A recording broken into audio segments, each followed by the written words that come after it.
राम रामचरितमानस में एक बड़ी सुंदर बात आती है कि एक राजा जब वन में गया तो एक राजा जो अपनी सत्ता को हार चुका था वो संत बनकर बैठा हुआ था। बोलो, बैठा था, संत बनकर बैठा हुआ था। और उसने कह दिया था, राजन तुम अपने नगर में ब्राह्मणों का भोजन रखिए, सारे ब्राह्मणों को भोजन करने बुलाइए, उनका भोजन मैं बनाऊंगा। ये रामचरितमानस में लिखा हुआ है, उनका भोजन मैं बनाऊंगा, मैं आऊंगा और भोजन तैयार करूंगा। और वो आया, भोजन बनाने के लिए बैठा। उसने क्या करा था, उस भोजन में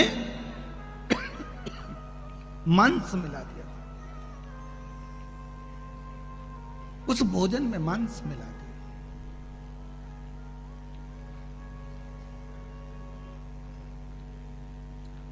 ब्राह्मण जैसे भोजन करने के लिए बैठे, ब्राह्मण जैसे ही भोजन करने के लिए विराजमान हुए और आकाशवाणी हो गई।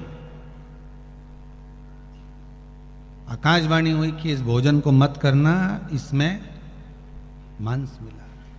ब्राह्मण उठ गए, श्राप दे दिया।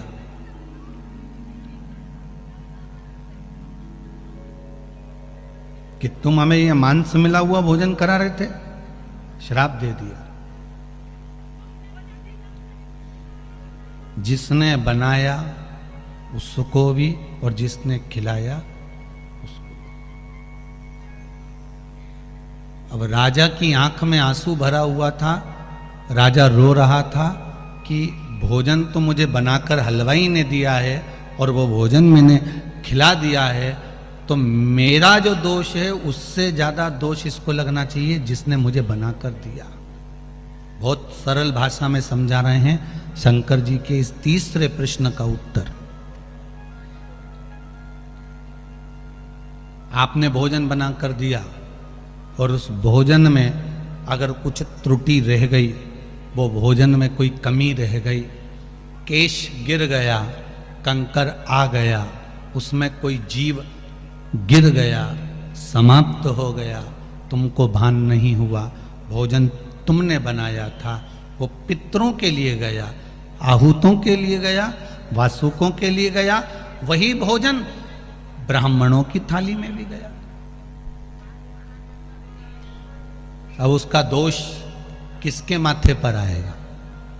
जम के बोलिए। जिस नारी ने निर्मित किया गया है उस नारी के माथे पर। एक जन्म का दोषी नहीं। शिव कहते हैं घर की जो बहू है, घर की जो माताएं हैं, घर की जो नारी है, जब ये कुछ निर्माण करती है और उस निर्माण में अगर कोई कमी रह जाती है तो दोष उनके माथे पर आ जाता है।